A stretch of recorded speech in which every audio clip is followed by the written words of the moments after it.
નમસ્કાર દર્શક મિત્રો, આપ નિહાળી રહ્યા છો એસ લાઈવ ન્યૂઝ બુલેટિન। નજર નાખીએ અત્યાર સુધીના મુખ્ય સમાચારો પર। રાજ્ય સરકારના ભ્રષ્ટાચારો ઉઘાડા પાડવા માટે કોંગ્રેસના રાજ્યવ્યાપી આંદોલનની જાહેરાત કરતા શંકરસિંહ વાઘેલા। ગાંધીનગર જિલ્લા પંચાયત ભાજપે કોંગ્રેસ પાસેથી આંચકી લેતા કોંગ્રેસમાં ખળભળાટ।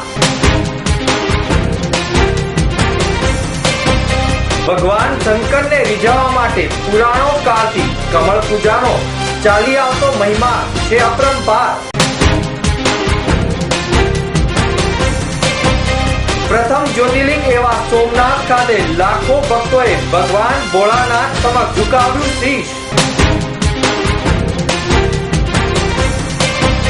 પંચાયત થી પાર્લામેન્ટ સુધીની ચૂંટણીમાં ઘરમાં શૌચાલય વિનાના ઉમેદવાર પર પ્રતિબંધ લાગવો જોઈએ, કહ્યું આનંદીબેને। વિધાનસભાના વિરોધ પક્ષના નેતા શંકરસિંહ વાઘેલાએ રાજ્ય સરકારના જુદા જુદા વિભાગોમાં થતા ભ્રષ્ટાચારની ગંભીર વિગતો તબક્કાવાર રીતે બહાર લાવી તેની સામે રાજ્યવ્યાપી આંદોલન કરવામાં આવશે તેવી જાહેરાત કરી છે। અમદાવાદ સ્થિત કોંગ્રેસના પ્રદેશ કાર્યાલય રાજીવ ભવન ખાતે પત્રકારો સાથેની વાતચીતમાં શંકરસિંહ વાઘેલાએ જણાવ્યું કે તાજેતરમાં સમાપ્ત થયેલા વિધાનસભાના બજેટ સત્રના અંતિમ દિવસે જ્યારે બધા જ વિભાગોની માંગણીઓની ચર્ચા પૂરી થઈ ગઈ ત્યારબાદ રાજ્ય સરકાર તરફથી સીએજીના ઓડિટ અહેવાલને છેલ્લી ઘડીએ ગૃહમાં મૂકવામાં આવ્યો। તો ચાલો તમારા ધ્યાનમાં આ મૂકીએ જેથી કરીને આ સીએજીના રિપોર્ટનો આ એક કાયદો અને વ્યવસ્થાની બાબતમાં જે ગંભીર ઉલ્લેખ છે એ મેં આપણે ધ્યાન પર મૂક્યો છે। આવું ઓલ્ટરનેટિવ દિવસે લગભગ સિરીઝ છે બધી, માની લો પોર્ટ્સ ઉપર છે, જે પ્રેસમાં આવ્યું હોય એના સિવાય પોલિટિકલ એંગલથી અમે મુદ્દા બધા આપની આગળ મૂકવાના છે। પછી પાવર મૂકીશું, એવું શિક્ષણ ખાડાઈ ગયું છે, એવું હેલ્થ, ફક્ત સીએજીનો રિપોર્ટ ધ્યાનમાં રાખીને જે સીએજીના રિપોર્ટના આધારે આ લોકો દિવસો સુધી પાર્લામેન્ટ, લોકસભા અને રાજ્યસભા બંધ રાખતા હતા, એ સીએજીનો રિપોર્ટ વિધાનસભા પર એની અસર નથી માટે છેલ્લા દિવસે મૂકીને એક ફોર્માલિટી પૂરી કર્યા પછી જે પોલ નીકળે છે કરપ્શન અંદર લાખો કરોડો રૂપિયાનું એક બાબતમાં નીકળે છે, કોઈ એવો વિભાગ નથી જેમાં ભ્રષ્ટાચાર ન હોય। આ એક મુદ્દો લઈને જે અધિકારીઓ જે હતા જેલમાં એમને પછી સરકાર પ્રમોશન આપીને સારા ઠેકાણે મૂકે, એનો અર્થ કે કોકના કહેવાથી અધિકારી આ બધું થવા દીધેલું। જો હું કલ્પ્રિટ થઉં તો મને સજા થવી જોઈએ, પણ જે જેલના અધિકારી હતા એમને પ્રમોશન મળ્યો એનો અર્થ કે મારા કહેવાથી ડીજીએ આ બધું થવા દીધેલું। સરકાર પાસે આ અહેવાલ એપ્રિલ 2014 સુધીમાં આવી ગયા હતા, છતાં ગૃહને અંધારામાં રાખવાના હેતુથી અને ગૃહમાં સીએજીના રિપોર્ટના રેફરન્સથી ચર્ચા કરવાનો અવકાશ ન મળે તેવી માનસિકતાથી છેલ્લા દિવસે રજૂઆત કરવામાં આવી હતી, પરંતુ અમે તેની સામે પ્રજા સમક્ષ જઈશું અને રાજ્યવ્યાપી આંદોલન કરી પ્રજા સમક્ષ ભાજપના ભ્રષ્ટાચારોને ખુલ્લા પાડવાનો પ્રયત્ન કરીશું।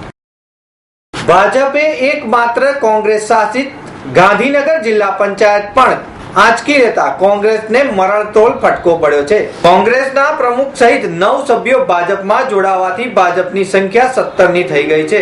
ગાંધીનગર જિલ્લા પંચાયતના કોંગ્રેસના સભ્ય ઉષાબેન પટેલને ફ્રેક્ચર હોવાથી સ્ટ્રેચરમાં કોબા ખાતે આવેલા કમલમ કાર્યાલયમાં પહોંચાડવામાં આવ્યા હતા। 9 સભ્યોના પક્ષ પલટા બાદ હવે ભાજપ પાસે 27 માંથી 17 બેઠકો થઈ ગઈ છે।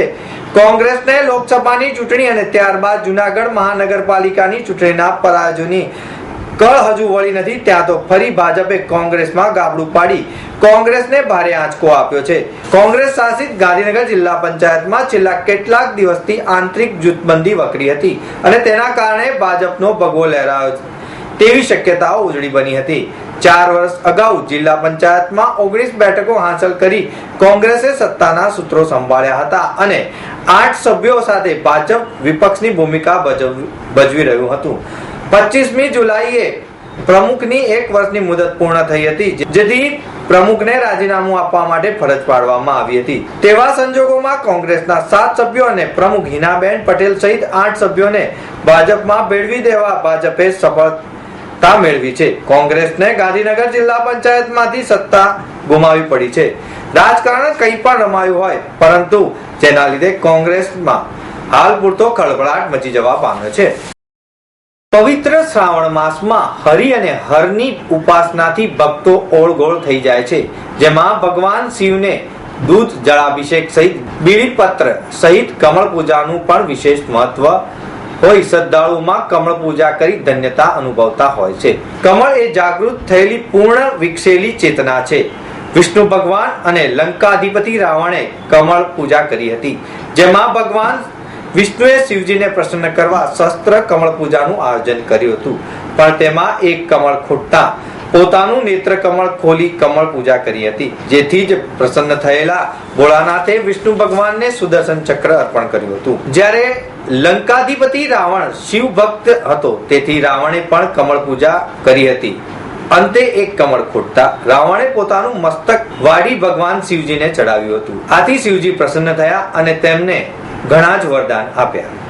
આ સમયે રાવણે ખાસ શિવ તાંડવની રચના પણ કરી હતી. હવે વાત કરીએ કમળની, તો કમળ જળમાં રહેવા છતાં પણ ગમે તેટલા વરસાદમાં પણ એક પાણીમાં ડૂબતું નથી. શ્રાવણ માસમાં કમળ પૂજાનું પણ એટલું જ મહત્વ છે. કમળ એ જાગૃત થયેલી પૂર્ણપણે વિકસેલી ચેતનાનું પ્રતીક છે. આપણા શાસ્ત્રોમાં વિષ્ણુ ભગવાને કમળ પૂજન કરેલું હતું અને રાવણે કમળ પૂજા કરી હતી. વિષ્ણુ ભગવાને સહસ્ત્ર કમળથી ભગવાન શિવનું પૂજન કરતા હતા.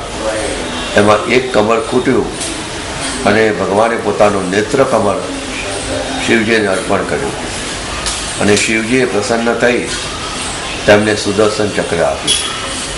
બીજું, રાવણે કમળ પૂજા કરી સહસ્ત્ર કમળથી, એમાં એક કમળ ખૂટ્યું અને એણે પોતાનું મસ્તક ભગવાનના ચરણે કમળ તરીકે અર્પણ કર્યું. બદલામાં ભગવાન શિવજીએ પ્રસન્ન થઈ તેને અનેક વરદાનો આપ્યા અને શિવજીને પ્રસન્ન કરવા માટે તેણે શિવ તાંડવ સ્તોત્રની રચના કરી. બીજું, કમળની વિશેષતા એ છે કે તે જળમાં હોવા છતાં ગમે એટલો વરસાદ પડે તે પાણીમાં ડૂબતું નથી. અને બીજું કે જળની અંદર રહેવા છતાં તેનાથી અલિપ્ત રહે છે. શ્રાવણ મહિનામાં ગાયના દૂધનો અભિષેક, તીર્થજળનો અભિષેક અને જુદા જુદા રસોનો અભિષેક શિવજી ઉપર કરવામાં આવે છે અને એ રીતે શિવની પ્રસન્નતા પ્રાપ્ત કરવા માટે લોકો પ્રયત્ન કરે છે. આમ શ્રાવણ મહિનામાં ભોળાનાથને રીઝવવા શ્રદ્ધાળુઓમાં લઘુરુદ્ર, મહામૃત્યુંજય, ઓમ નમઃ શિવાયના જાપનું મંત્રોચ્ચાર પણ કરવામાં આવે છે. જ્યારે કમળ પૂજા એ સૌથી વધુ ફળ આપનાર પૂજા શ્રાવણ માસમાં ગણવામાં આવે છે. ભગવાન ભોળાનાથના સાનિધ્યમાં લાખો દર્શનાર્થીઓ શ્રદ્ધા અને આસ્થાના પ્રતીક સમા શ્રી સોમનાથ મંદિરમાં આવે છે અને શિવસ્તુતિ, શિવગાથાના ગાન અને ભક્તિભાવ દર્શન કરી કૃતાર્થ થાય છે. સોમવારના પવિત્ર દિવસોએ વહેલી સવારે જ 6:30 કલાકેથી શ્રી સોમનાથ મહાદેવમાં મહાપૂજા, 7 કલાકે આરતી, 11 કલાકે મહાદૂધાભિષેક, 11:30 કલાકે મહાપૂજા, 12 કલાકે મધ્યાહન આરતી, બપોરે 2 થી સાંજ સુધી સોમનાથ દાદાને પુષ્પ શૃંગાર દર્શન સહિતના સુચારુ આયોજન શ્રી સોમનાથ ટ્રસ્ટ દ્વારા કરાય છે, જેનો લાખો શ્રદ્ધાળુઓ ઉત્સાહભેર લાભ લઈ રહ્યા છે. ગઈકાલે બીજો સોમવારના દિવસે ભક્તોના અવિરત પ્રવાહને ધ્યાનમાં રાખીને શ્રી સોમનાથ ટ્રસ્ટ અને પોલીસ હોમગાર્ડ દ્વારા સઘન બંદોબસ્ત યાત્રિકોને શાંતિપૂર્ણ દર્શન કરાવ્યા હતા. વિશેષમાં શ્રી સોમનાથ મંદિર પરિસરમાં દર્શનાર્થીઓ માટે LED સ્ક્રીન મૂકી દર્શનની વ્યવસ્થા કરવામાં આવી છે, જ્યારે વૃદ્ધો અને અશક્ત યાત્રિકો માટે ગોલ્ફ કાર, વ્હીલચેર તેમજ લિફ્ટની સુવિધા, પાર્કિંગમાં વાહન વ્યવસ્થિત પાર્ક થાય તે અંગેની વ્યવસ્થા કરવામાં આવી છે. યાત્રીઓને સુલભ ભોજન ઉપલબ્ધ થાય તે માટે લીલાવતી ભોજનાલય ઉપરાંત સસ્તા દરે સુલભ ભોજન શાળામાં ₹15 ના દરે ભોજન ઉપલબ્ધ કરાવવાની વ્યવસ્થા પણ કરવામાં આવી છે. સંપૂર્ણ દેખરેખ જનરલ મેનેજર વિજયસિંહ ચાવડા, ટ્રસ્ટના ચેરમેન કેશુભાઈ પટેલ, સ્થાનિક trustee JD Parmar, trustee secretary PK લેરીના માર્ગદર્શન હેઠળ સુચારુ આયોજન શ્રાવણ માસ દરમિયાન શ્રદ્ધાળુઓને અગવડ ન પડે તે માટે કરવામાં આવ્યું છે. શ્રાવણ માસના બીજા સોમવારે 1 લાખ જેટલા શ્રદ્ધાળુઓએ દર્શનનો લાભ લીધો હતો, જ્યારે 445 જેટલા ભક્તજનોએ મહામૃત્યુંજય યજ્ઞમાં આહુતિ આપી હતી, તેમજ શ્રદ્ધાળુઓ દ્વારા 7 ધજાઓ પણ અર્પણ કરવામાં આવી હતી.